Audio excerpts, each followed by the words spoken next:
interrelate to each other. One great character of the Ramayana, which I'm sure everyone likes to know, and I promised one of our doctors before the meeting to talk about, is Hanumanji.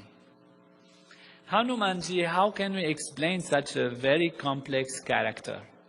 How can it be that a structure in our body will become small, then become big, then send messages, then go through a small hole, then burn the city, then bring healing aspects and all of that? And if we look at it carefully, we find it is the hormonal system.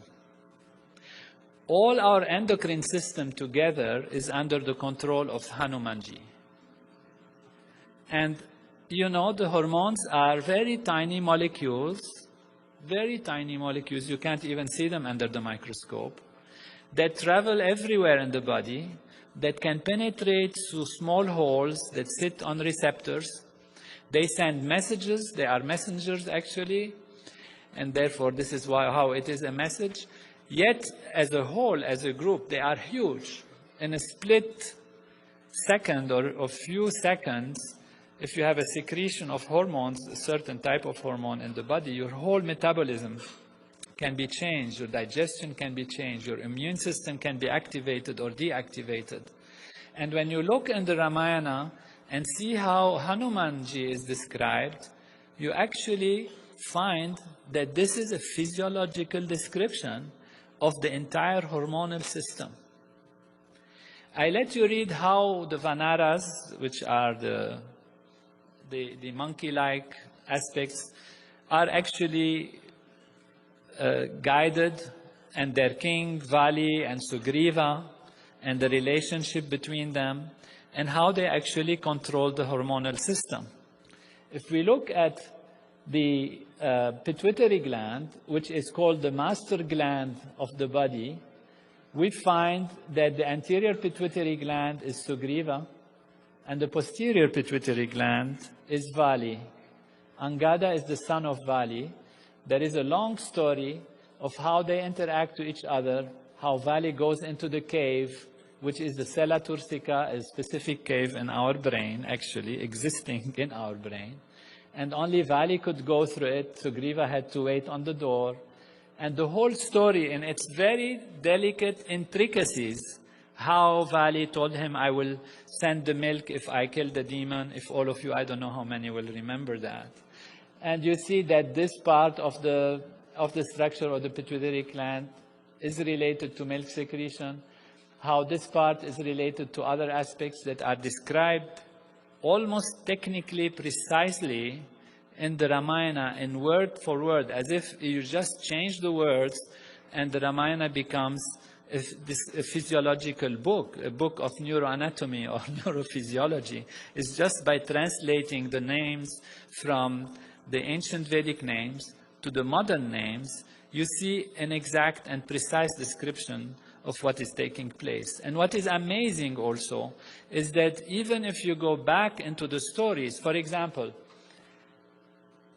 Vali was said to have been born from the head of his father, Riksharaja, and Sugriva was born from the neck of his father, Riksharaja. And then they joined together and worked together. All those who knows embryology, or remember something of it, we know that the posterior pituitary gland actually comes from the neural tube, which is from the head. And the anterior pituitary gland, I mean in our body, in physical physiology, the pituitary gland comes from the top of the neck, from the palate, the anterior pituitary. And the anterior pituitary climbs and joins the posterior pituitary. So when it's said in the Vedic literature, in the Ramayana, that Riksharaja's head, from his head came Vali, and from his palate or from his neck came Sugriva, it's an actual, precise description of how the structure actually developed, how they joined together. So these are just a few examples. The time doesn't allow us to go into it. Ramayana is so delightful. We could spend the whole night talking about Ramayana and certainly seeing how it connects to our body. But that's the point of the evening today, is to give us an idea of how actually we are Veda, in a physical way, how Ram is within us, Sita within us, Hanuman, Ravana also somewhere, and how they all interact, and how the story of the Ramayana is the story of our own development and our growth in higher states of consciousness, and how by actually achieving enlightenment and higher states of consciousness, we understand all the developments of the Ramayana taking place within us. This is the story of how creation is made, how life is made, how our body is made, how our society works, and how our universe works. This knowledge, which comes from direct experience, is perfect and complete knowledge. If we go back in history, what was the reference for action, the reference for thinking, for behaving? It was self-referral, pure knowledge. Today, modern science has given us a lot to improve our life. We have cars, we go to the moon, we fly fast, etc. But we always refer in our actions, in our politics, in creating our laws, in our decision-making, to our self-referral values within us. We refer to what we know best to do.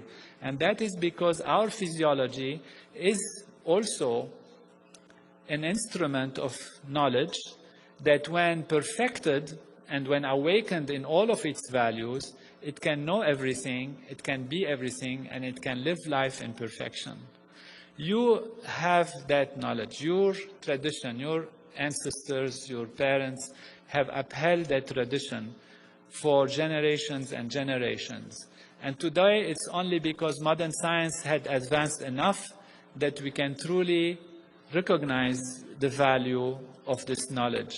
However, if I'm here for anything, is to share this with you and truly to have the opportunity to thank you and thank Veda Bhumi Bharat, Deva Bhumi Bharat,